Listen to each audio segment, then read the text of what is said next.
آمین. دل سے دنیا کی محبت دور کر, دل نبی کے عشق سے معمور کر, لندن اور پیرس کے سپنے چھوڑ دے, بس مدینے سے ہی رشتہ جوڑ لے, بس مدینے سے ہی رشتہ جوڑ لے. میٹھے میٹھے اسلامی بھائیوں, یقیناً مدینے سے رشتہ جوڑنا ہے نا سب کو, سب جوڑیں گے انشاءاللہ. کیا فرماتے ہیں امیر اہل سنت کہ لندن اور پیرس کے سپنے چھوڑ دے, بس مدینے سے ہی رشتہ جوڑ لے. اور مدینے سے رشتہ جوڑنا ہے تو الحمدللہ دعوت اسلامی سے رشتہ جوڑنا پڑے گا. الحمدللہ دعوت اسلامی سے رشتہ جوڑ لیں گے تو یہ انشاءاللہ ہمارا رشتہ مدینے سے کنیکٹ کر دے گی. الحمدللہ ہے نا, ہم سنتے ہیں نا کہ دعوت اسلامی والے مدینہ مدینہ کہتے رہتے ہیں. الحمدللہ کہ مدینے سے رشتہ جوڑنے والے ہیں تبھی تو مدینہ مدینہ کہہ رہے ہیں. الحمدللہ, ورنہ کوئی لندن کے سپنے دیکھتا ہے, کوئی پیرس کے سپنے دیکھتا ہے, تو کوئی کدھر کے دیکھتا ہے, کوئی کدھر کے دیکھتا ہے. لیکن عاشقان رسول جب سوتے بھی ہیں تو خواب میں مدینہ دیکھتے ہیں, کیونکہ ان کے لب پہ مدینہ مدینہ رہتا ہے. الحمدللہ. اور دعوت اسلامی کے شعبوں میں بھی تو مدینے کی خوشبو ہے کہ دعوت اسلامی کا مرکز بنے تو اس کا نام ہو فیضان مدینہ, مدرسہ کھلے تو اس کا نام ہو مدرسۃ المدینہ, جامعہ کھلے تو اس کا نام ہو جامعۃ المدینہ. اور اگر ایجوکیشن ڈپارٹمنٹ میں اگر کام شروع ہو جائے تو اس کے لیے اگر کوئی ادارہ کھلے تو اس کا نام ہو دار المدینہ. تو مدینہ ہی مدینہ ہے. یہ امیر علیہ سنت کا مدینے سے عشق ہے کہ آپ نے چینل شروع کیا تو اس کا نام مدنی چینل رکھا. لباس پہنتے ہیں تو ہم پیرس کا لباس نہیں پہنتے, لندن کا لباس نہیں پہنتے, دعوت اسلامی والے لباس پہنتے تو مدنی لباس پہنتے ہیں. الحمدللہ مشورہ کرتے تو مدنی مشورہ کرتے ہیں. امیر علیہ سنت نے منوں کو دیکھا تو ان کو مدنی منع فرما دیا. الحمدللہ. تو بس یہ مدینہ مدینہ مدینہ مدینہ مدینہ ہوتا رہے گا انشاءاللہ. اگر مدنی ماحول سے وابستہ رہے تو انشاءاللہ مدینہ ہی مدینہ ہے انشاءاللہ. تو فرماتے لندن اور پیرس کے سپنے چھوڑ دے, بس اب اور کچھ بھی نہیں, بس بس مدینے سے رشتہ جوڑ لے. اور مدینے سے رشتہ جڑ گیا, مدینے والے سے رشتہ جڑ جائے گا. اور پھر مدینے والے آقا صلی اللہ علیہ وسلم کے پیچھے پیچھے پیچھے پیچھے انشاءاللہ مرشد کے پیچھے پیچھے داخل جنت انشاءاللہ.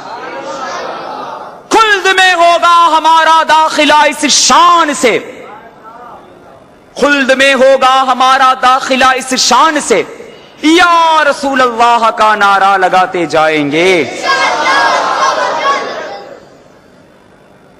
صلو علی الحبیب علی محمد صلی اللہ تعالی علیہ وآلہ وسلم.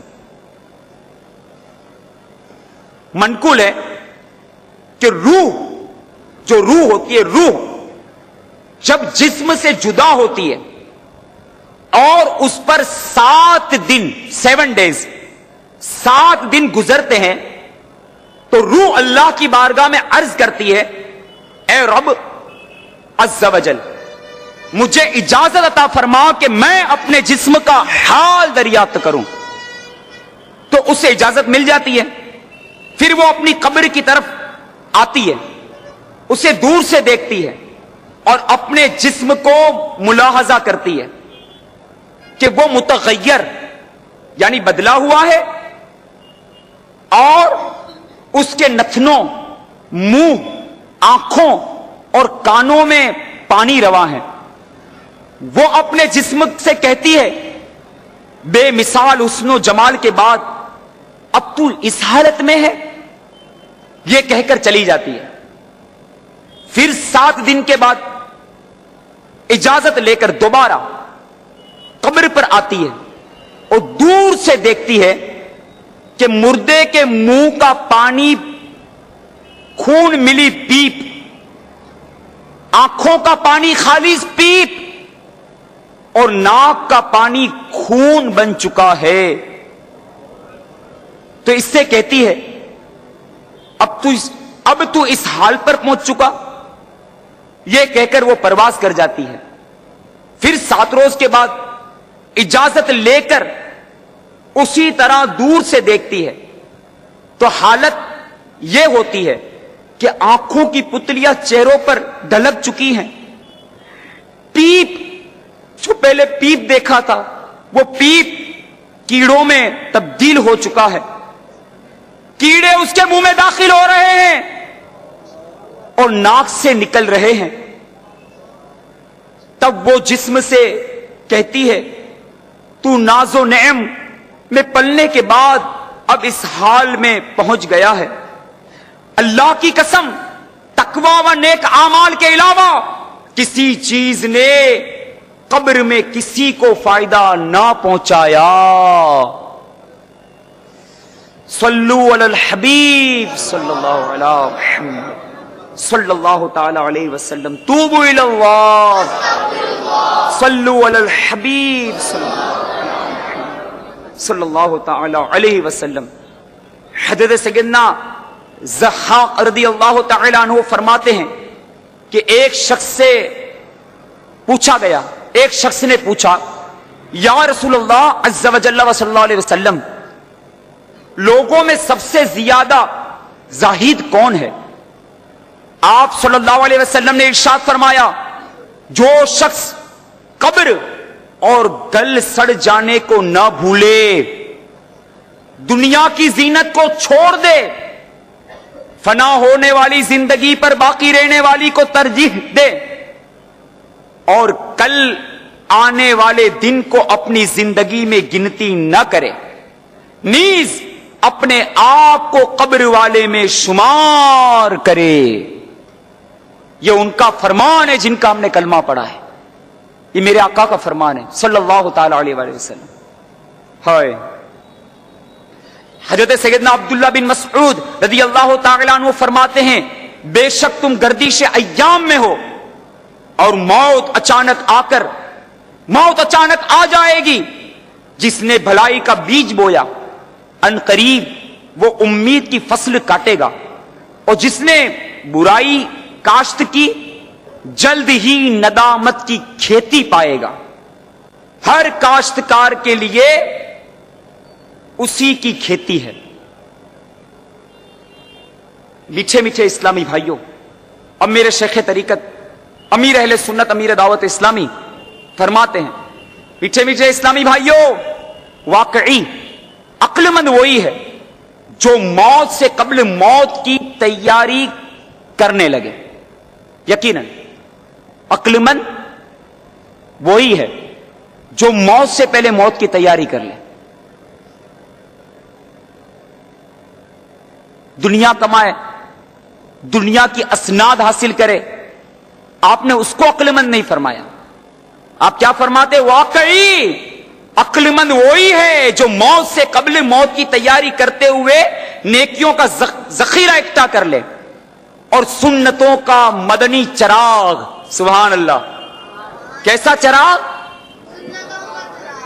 سنتوں کا مدنی چراغ قبر میں ساتھ لے لے، ہائے ہائے ہائے، اور یوں قبر کی روشنی کا انتظام کر لے۔ ہائے ابھی اندھیرا تو تھا، اس کی روشنی کا کیا حل ہے، کیا حل ہونا چاہیے؟ آپ فرماتے سنتیں، سبحان اللہ، یہ سنتیں ہیں، ان سنتوں کی روشنی، تو پتہ چلا کہ سنتوں میں روشنی ہے، اور فیشن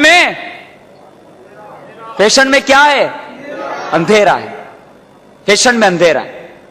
یہ یہود و نصارہ کے طریقے پہ جو چلیں گے نا ہم، تو اس میں اندھیرا ہے، ان کے طریقوں کو فالو کرنا اس میں اندھیرا ہے، ان کے پیچھے بھاگنا یہ اندھیرے کی طرف لے جائے گا، روشنی کی طرف آنا ہے۔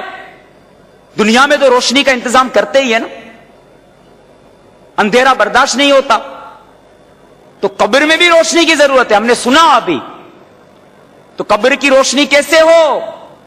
تو آپ فرماتے ہیں کہ سنتوں کا مدنی چراغ لے کر ساتھ چلیں، یوں روشنی کا انتظام کر لیں، ورنہ قبر ہرگز یہ لحاظ نہیں کرے گی کہ میرے اندر کون آیا ہے، امیر ہو یا فقیر، وزیر ہو یا مشیر، حاکم ہو یا محکوم، افسر ہو یا چپڑاسی، سیٹھ ہو یا ملازم، ڈاکٹر ہو یا مریض، ٹھیکیدار ہو یا مزدور، اگر کسی کے ساتھ بھی توشہ آخرت میں کمی رہی، نماز قصدن قضا کی، رمضان شریف کے روزے بلا اجر شرعی نہ رکھے، فرض ہوتے ہوئے بھی زکوٰۃ ادا نہ کی، حج فرض تھا مگر ادا نہ کیا، باوجود قدرت شرعی پردہ نافذ نہ کیا، ماں باپ کی نافرمانی کی، جھوٹ غیبت چگلی کی عادت رہی، فلمیں ڈرامے دیکھتے رہے، گانے باجے سنتے رہے، داڑھی منڈواتے رہے، ایک مٹھی سے گھٹواتے رہے، الغرض خوب گناہوں کا بازار گرم رکھا، اللہ عز و جل اور اس کے رسول صلی اللہ علیہ وسلم کی ناراضگی کی صورت میں سوائے حسرت و ندامت کے کچھ ہاتھ نہ آئے گا، مگر سبحان اللہ جس نے فرائض کے ساتھ ساتھ نوافل کی بھی پابندی کی، رمضان المبارک کے علاوہ نفلی روزے بھی رکھے، کوچا کوچا گلی گلی میں نیکی کی دعوت کی دھومیں مچائی، قرآن پاک کی تعلیم نہ صرف خود حاصل کی بلکہ دوسروں کو بھی دی، چوک درس دینے میں ہچکچاہٹ محسوس نہ کی، گھر درس جاری کیا، سنتوں کی تربیت کے لیے مدنی قافلوں میں باقاعدگی سے سفر کرنے کے ساتھ ساتھ دیگر مسلمانوں کو بھی ترغیب دلائی، روزانہ مدنی انعامات کا کارڈ پور کر کے ہر ماہ ذمہ دار کو جمع کروایا، اللہ اور اس کے پیارے حبیب عز و جل و صلی اللہ علیہ وسلم کے فضل و کرم سے ایمان سلامت لے کر دنیا سے رخصتی ہوئی تو انشاءاللہ عز و جل اس کی قبر و حشر میں رحمتوں کا دریا موزے مار رہا ہوگا اور نور مصطفیٰ صلی اللہ علیہ وسلم کے چشمے لہرا رہے ہوں گے۔ قبر میں لہرائیں گے تا حشر چشمے نور کے، قبر میں لہرائیں گے تا حشر چشمے نور کے، جلوہ فرما ہوگی جب طلعت رسول اللہ کی، جلوہ فرما ہوگی جب طلعت، صلو علی الحبیب صلی اللہ تعالی علی محمد صلی اللہ تعالی علیہ وسلم، توبوا الی اللہ استغفر اللہ، صلو علی الحبیب صلی اللہ تعالی علی محمد صلی اللہ تعالی علیہ وآلہ وسلم۔ میٹھے میٹھے اسلامی بھائیوں، پیدا ہونے کو تو ہو گئے لیکن اب مرنا بھی پڑے گا، ہائے ہائے ہم گناہگاروں کا کیا بنے گا، موت کی تکالیف اور قبر میں مدتوں تک گلتے سڑتے رہنے ہی پر اتفاق نہیں، قبروں سے دوبارہ اٹھنا، قیامت کا سامنا کرنا، یہ بھی ہے۔ قیامت کا دل سخت ہولناک ہے اور اس میں کئی دشوار گزار گھاٹیاں ہیں۔ قیامت کے بھیانک منظر کا تصور جمانے